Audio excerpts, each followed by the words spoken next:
Hello दोस्तों, welcome to super fast study. आज के इस वीडियो में मैं आपके साथ शेयर करने वाला हूं पालमपुर की कहानी। नहीं आपने ऐसी कहानी आज तक पढ़ी होगी जो कि मेरे अंदाज में पढ़ाऊंगा। मेरे अंदाज में पढ़ी हुई कहानी आप जिंदगी भर नहीं भूल पाएंगे और ऐसे समझाऊंगा जिस बेसिक कॉन्सेप्ट के साथ और फुल हंसी के साथ, फुल मजाक के साथ। वीडियो शुरू करने से पहले मैं आपको बता दूं कि आज हमारे देश के महान एथलेटिशियन यानी कि मिल्खा सिंह जी का देहांत हो चुका है। इनके लिए 2 मिनट का मौन रखते हैं। चलिए मौन रखते हैं। जी दोस्तों, वीडियो शुरू करने से पहले बता दूं, पालमपुर की कहानी एक ऐसी रोमांचक कहानी है जो कि कृषि पर आधारित है। किस पर आधारित है? कृषि पर आधारित है रे बाबा। जो कि छोटे सिरे से बड़े सिरे तक कृषि को ले जाती है। यानी कि इसके अवलोकन में हम आपको बता दें, पालमपुर की जो प्रथम क्रिया है यानी कि मुख्य क्रिया है वो क्या है? केवल कृषि। कृषि पर ही पालमपुर एक का जीवन एक आधारित है। कृषि पर ही पालमपुर टिका हुआ है। कृषि पर ही इसके लोग आधारित हैं। कृषि पर ही इसके परिवार आधारित हैं। चलिए बिना देरी किए शुरू करते हैं पालमपुर की कहानी का परिचय। जी दोस्तों, पालमपुर का जीवन कुछ तुच्छ बातों पर टिका हुआ है। यानी कि इसमें छोटी जनजातियां रहती हैं, छोटे मनुष्य रहते हैं या छोटे जानवर, जंतु, जीव भी सब रहा करते हैं। इस पालमपुर के आस पड़ोस में छोटे छोटे कस्बे भी हैं, छोटे छोटे गांव भी हैं या छोटे छोटे शहर भी हैं जो जिनसे पालमपुर भली भांति जुड़ा हुआ है। इसके पास एक छोटा सा कस्बा पड़ता है जिसका नाम है शाहपुर। छोटे से कस्बे का क्या नाम है? शाहपुर है रे भाई। एक इसके पास गांव भी पड़ता है जो इसके से 3 किलोमीटर दूर है केवल, जिसका नाम क्या है? रायगंज। चलिए बिना देरी किए शुरू करते हैं। इस गांव में केवल जीव जंतु या जनजातियों के लगभग 450 घर निवास करते हैं। यानी कि 450 फैमिली इस पालमपुर जो गांव है इसमें 450 फैमिली रहती हैं तथा इस गांव में अधिकांश भूमि सब जो लोग हैं इसके अधिकांश भूमि या कृषि पर आधारित हैं। मतलब 80 परिवार के पास तो अच्छे खुशहाल मकान हैं और कुछ जो बचे कुछ परिवार हैं वो केवल मिट्टी, धूल या ऐसे मकानों में रहा करते हैं जिनमें जीवन भी व्यतीत नहीं कर सकते हैं। केवल 80 परिवार ही ऐसे हैं जिनके घर ईंट या रोड़े या मकान एकदम मकान दुकान चमक दमक रहे हैं। कैसे हैं? चमक दमक के छा रहे हैं। हाँ, छा गए बॉस, ऐसे ही हैं। कुछ घरों में तो बिजली आती है और कुछ जो गरीब हैं उनके पास बिजली भी नहीं है। जो गरीब होते हैं ना, वो जो अमीरों के पास मजदूर बन के काम करते हैं। मजदूर का मतलब होता है बंधुआ मजदूर बन के काम करते हैं जिससे उनको कुछ पैसा मिल सके और गरीब अमीरों का काम हो जाए, गरीबों को पैसा मिल जाए, जिससे दोनों का काम कर सके। इसी पर आधारित है पालमपुर की कहानी। अब बताते हैं हम आपको गैर कृषि खेती किसे कहते हैं। एक कल्पना है जिसे पालमपुर गांव की, मान लीजिए हमें किसी भी गांव के आधार पर उत्पत्ति खेती चाहिए तो हम क्या करेंगे? हम तो मजदूर ले लेंगे। मजदूर हमारे लिए काम भी कर जाएंगे और हम मजदूर को पैसा देंगे जिससे हमारा काम भी हो जाएगा और हमारे पैसे की भी बचत हो जाएगी और हमारा ध्यान भी। भारत के गांव में खेती उत्पादन यानी कि प्रमुख गतिविधियां केवल खेती पर आधारित हैं जिसे गैर कृषि खेती के नाम से जाना जाता है। लुप्त निर्माण या लघु विनिर्माण, परिवहन, दुकानदारी में शामिल है जिसे गैर कृषि खेती कहते हैं। आगे बढ़ते हैं भाई साहब। आगे बढ़ने से पहले मैं आपको बता दूं कि इसमें पहला पॉइंट जो आने वाला है ना, वो उत्पादन का संगठन आने वाला है। क्या आने वाला है? हाँ, चलिए उत्पादन का संगठन पढ़ाते हैं। उत्पादन का अर्थ है वस्तुएं, सेवाएं का उत्पादन प्रदान करना। मतलब वस्तुओं और सेवाओं को प्रदान करना ही उत्पादन कहलाता है, जिनकी आवश्यकता हमें खेती या खेती बाड़ी करने में भी पड़ सकती है। खेती बाड़ी से आप समझ चुके होंगे, फावड़ा, हथौड़ा, छेनी, तमाकू वमाकू जो भी होता है। तमाकू वमाकू तो नहीं आएगी कि इन चीजों को खेती करने में जरूरत पड़ती है। इसमें पहली जो हमें आवश्यकता पड़ती है वो होती है भूमि की। जब तक भाई भूमि नहीं होगी तो हम खेती कैसे करेंगे? भूमि पर किसान अपना काम करता है, खनिज उगाता है जिसमें जल भी आता है, पानी आता है, सब कुछ लगता है, जब जाके एक खेती तैयार होती है। तथा इसमें कई कार्यों की जरूरत पड़ती है। चलिए हम पढ़ाते हैं पहला कार्य, औजार मशीन भवन। औजार या मशीनों की आवश्यकता हमें खेती को गुदाई या खेती को बुवाई के लिए जरूरत पड़ती है जिसे स्थायी पूंजी कहा जाता है। क्या कहा जाता है? स्थायी पूंजी कहा जाता है इसे।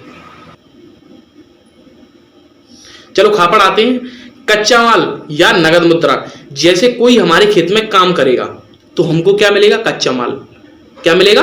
कच्चा माल। जब आप हमारे खेत में काम करेंगे तो हमको तो आप कच्चा माल देंगे, उसके बदले में हम आपको नगद मुद्राएं देंगे। मतलब आप तो हमारे लिए काम करोगे और हम आपको मुद्राएं देंगे। यही है दूसरा, कच्चा माल और नगद मुद्राओं की। चलिए चौथी आवश्यकता होती है इसमें मानव पूंजी। मानव पूंजी किसे कहते हैं?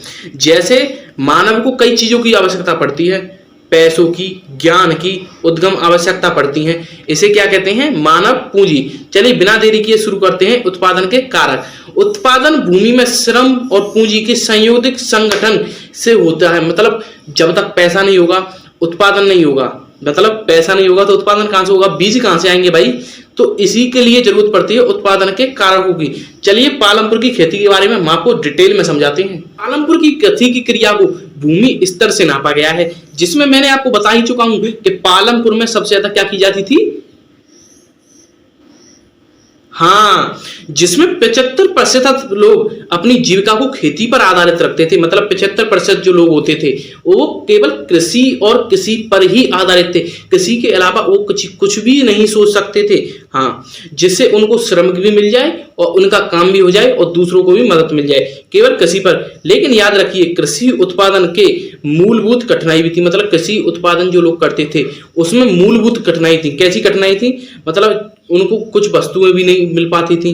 मतलब पालमपुर में 1960 में आज तक जुताई अंतर्गत भूमि क्षेत्र कोई विस्तार नहीं था। मतलब जुताई के लिए कोई संसाधन नहीं था, केवल बड़दों या हरों से या फावड़ों से ही बोदी जाती थी। आजकल के जमाने में तो इतना वो हो रहा है कि मतलब ट्रैक्टर भी चल गए हैं, कल्टीवेटर, रूटावेटर, मतलब तमाम ऐसी सक्रिय वो आ गई हैं कि उनसे आप जुताई भी कर सकते हैं। चलिए बात करते हैं, क्या उसी भूमि पर अधिक पैदावार करने में कोई तरीका था? मतलब उसी भूमि पर क्या हम अधिक पैदावार कर सकते थे? हाँ, इस बात पे भी हम बताते हैं।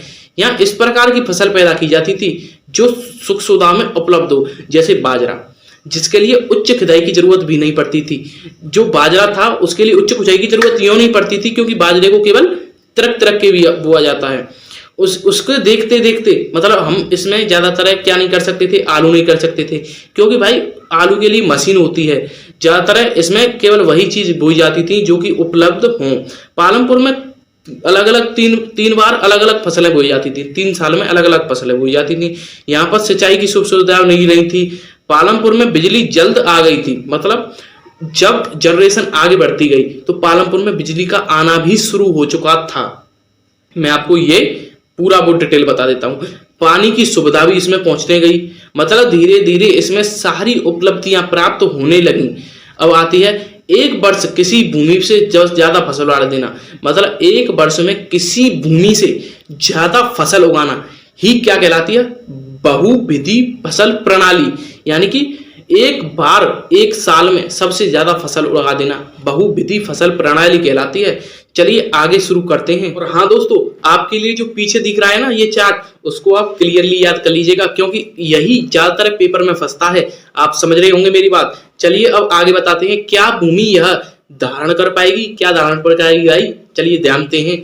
भूमि एक प्राकृतिक संसाधन है। ये तो बच्चा जानता है। कौन कौन जानता है? हाँ, भूमि एक प्राकृतिक संसाधन है, अतः इसका सावधानी पूर्वक प्रयोग करने की जरूरत है। मतलब जब अगर हम इसका नुकसानी पूर्वक प्रयोग करेंगे तो यही हमको घाटा दे सकती है। यानी कि विषैली मट्टियां भी होती हैं या धारण मट्टियां भी होती हैं, ये आपको नुकसान भी दे सकती हैं। इसका मतलब एकदम ध्यान पूर्वक प्रयोग करने की जरूरत है। वैज्ञानिक रिपोर्ट के अनुसार भूमि पर ज्यादा से ज्यादा खेती उगाने से भूमि उपजाऊ बनती है, तथा इस पर ज्यादा से ज्यादा खाद व्यवस्था डालने से भूमि का उपजाऊपन बढ़ जाता है। क्या बढ़ जाता है? क्या बात है, भूमि का उपजाऊपन बढ़ जाता है, भूमि की मात्रा बढ़ जाती है तथा जल स्तर कम हो जाता है। मतलब इसमें जल स्तर कम हो जाता है, मतलब पानी सोखना स्टार्ट कर देती है तो जल स्तर कम हो जाता है। मिट्टी की उर्वरकता बढ़ जाती है, मतलब मिट्टी ज्यादा उपजाऊ हो जाती है। ज्यादा फसल करोगे तो मिट्टी ज्यादा उपजाऊ होगी। मतलब ज्यादा आप दवाई दोगे ना फसल में तो फसल उतनी ही कम होना स्टार्ट हो जाएगी। मतलब खेत में इतनी ही फसल कम होगी अगर आप जितनी दवाइयां दोगे। चलिए आगे बताते हैं। अब क्वेश्चन आता है, पालमपुर में कृषि किस प्रकार वितरित थी? मतलब कौन कौन से किसान खेती कर सकते थे? भाई सीधी सी बात है, जो अमीर किसान थे, मतलब जिनके पास जमीनें थी, वो तो फसल उगा सकते थे, और जिनके पास जमीनें नहीं थी वह केवल मजदूर बन के ही अपनी फसल को मतलब आगे बढ़ा सकते थे और पैसा कमा सकते थे। मजदूर बनो, काम करो और पैसा कमाओ, ये थी पालमपुर की जनजातियों की काम। मतलब जो अमीर होंगे उनके पास खेती होगी, खेती होगी, जो मजदूरों को काम देंगे, मजदूर काम लेंगे तो पैसा मिलेगा। यही थी पूरा चक्रव्यूह जो पीछे दिख जाएगा। समझ रहे होंगे आप? मतलब जो किसान अपने आप काम करेगा, तो वह ज़्यादातर उसकी एनर्जी वेस्ट होगी। मतलब उसको तो पैसा देना है, मजदूरों से काम करवाना है और मजदूरों को पैसा कमाना है। सीधा सीधा आंकड़ा नापो, परिवारों में लगभग 1/3 अर्थात 150 परिवार के पास खेती भूमि कुछ नहीं थी। समझ रहे होंगे, मैंने अभी आपको बताया है। और बाकी परिवार का 240 बाद इतनी कम अमीरी थी या खेती थी, मान सकते हैं आप, कि भाई वो दूसरे मजदूरों पर काम करवाते थे। 2 हेक्टेयर कम से कम क्षेत्रफल में छोटे से छोटे टुकड़े पर खेती करते थे। मतलब कुछ लोग तो 2 हेक्टेयर क्या है, भूमि नापने की इकाई है हेक्टेयर, याद रखना, पेपर में ज्यादा आ जाता है। हाँ, अब बात करते हैं श्रम की व्यवस्था कौन करेगा। मतलब श्रम यानी कि पैसे की व्यवस्था कौन करेगा। पैसे की व्यवस्था उत्पादन करता है। मतलब आप जितनी फसल उगाएंगे, फसल को बेचेंगे, उससे पैसा आएगा, पैसा आएगा, आपको पैसिव इनकम होगी, पैसिव इनकम होगी, आप मजदूरों को पैसा बांट सकेंगे।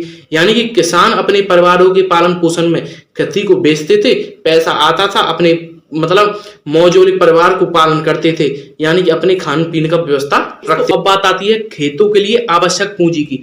मतलब कि कुछ किसान तो पैसे कर्ज पर लिया करते थे। मतलब आप हमको कर्ज दो, हम आपको ब्याज देंगे। मतलब ऐसे ही किसान अपनी खेतियों को उगाया करते थे। मतलब कर्ज पर पैसा लिया, उसमें खेती में लगा दिया, खेती उगाई, कर्ज पर ब्याज लगा के पैसा वापस किया।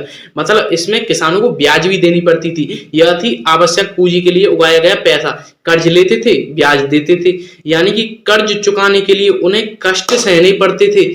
जितनी मेहनत वो अपनी मजदूरी में नहीं करते थे, उतनी कर्ज चुकाने में करनी पड़ती थी, क्योंकि ब्याज पर ब्याज भी चल जाती थी। छोटे किसान के विपरीत बड़े किसानों को खेती बचत होती थी। मतलब अब भाई बड़े किसानों को तो बचत होगी, उनके पास ज्यादा खेती थी। मतलब छोटे जो किसान थे, बड़े किसानों की बचत ज्यादा बचत करते थे। मतलब अब मैं आपको बता दूं इन किसानों को बचत कैसे होती थी। हमें उत्पादन के 3 कारक थे, भूमि, श्रम और पूंजी। वो अमीर किसानों के पास तीनों ही मौजूद थे। केवल मजदूर लेते थे, काम करवाते थे, पैसा देते थे। ये 3 कारण ऐसे थे जो कि बड़े बड़े किसानों ने पकड़ रखे थे। आशा करता हूं दोस्तों आपको वीडियो पसंद आ रही होगी। वीडियो पसंद आई है तो टिल द एंड तक देखिए और वीडियो को लाइक करना ना भूलिएगा। और दोस्तों मेरी बात पर ध्यान दीजिएगा, क्योंकि मिल्खा सिंह जी का देहांत हो चुका है। इनके लिए 2 मिनट का कम से कम मौन तो धारण करिएगा। और आपको इस डेट के लिए ध्यान होगा, क्योंकि मिल्खा सिंह को फ्लाइंग सिख के नाम से जाना जाता था। पाकिस्तान में हिंदुस्तान का झंडा लहरा गए थे मिल्खा सिंह। चलिए हम आपको आगे पढ़ाते हैं इसी चैप्टर को, पालमपुर की कहानी इकोनॉमिक्स की। हाँ दोस्तों, अब बात करते हैं अधिशेष कृषि उत्पादनों की बिक्री। यानी कि आपने मान लीजिए आपने गेहूं बोई, गेहूं को काटा, निकलवाया तथा उसको खान पीन में लिया। कुछ गेहूं अधिक थे, उनको बेच दिया। समझ रहे होंगे आप, फसल को काटना, निकालना, बोवाना तथा उनको बेच देना, यही थी अधिशेष कृषि उत्पादन की खेती। यानी कि अपने कर्ज को चुकाने के लिए सभी फसलों को बेच देना, यानी कि अपने लिए केवल खाने के लिए बचाना, बाकी को सिल्टा देना, यही थी अधिशेष कृषि खेती। अब बात करते हैं पालमपुर की गैर कृषि खेती कृतियां। आपने देखा होगा पालमपुर की मुख्य क्रिया क्या है, खेती है, जो कि मैं आपको बार बार बता रहा हूं। पालमपुर में गैर कृषि खेती के लिए बचने के लिए किसान बहुत ही उत्सुक थे। यानी कि पालमपुर में काम करने वाले केवल 25% लोग कृषि के आधार पर जीते थे। और तथा अब पहला कारण आता है डेयरी। डेयरी पालमपुर में कई परिवार डेयरी पर आधारित थे। लोग अपने भैंसों या गाय घास फूस खिला के उनसे दूध काटते थे तथा उनको डेयरी पर ले जाते थे, जिनसे उनको धन मिलता था। क्या?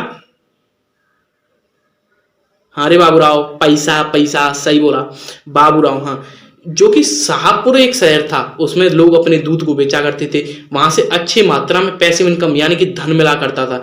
और दोस्तों आपको वीडियो अगर पसंद आई है तो चैनल को लाइक कर देना, सब्सक्राइब कर देना और अपने दोस्तों पर शेयर कर देना। और कह देना ऐसी पालमपुर की कहानी किसी ने नहीं पढ़ाई होगी। अगला चैप्टर जरूर लेके आऊंगा और ऐसा पढ़ाऊंगा कि आप धांसू तरीके से बोल पाओगे। हाँ भाई, क्या समझाया ना?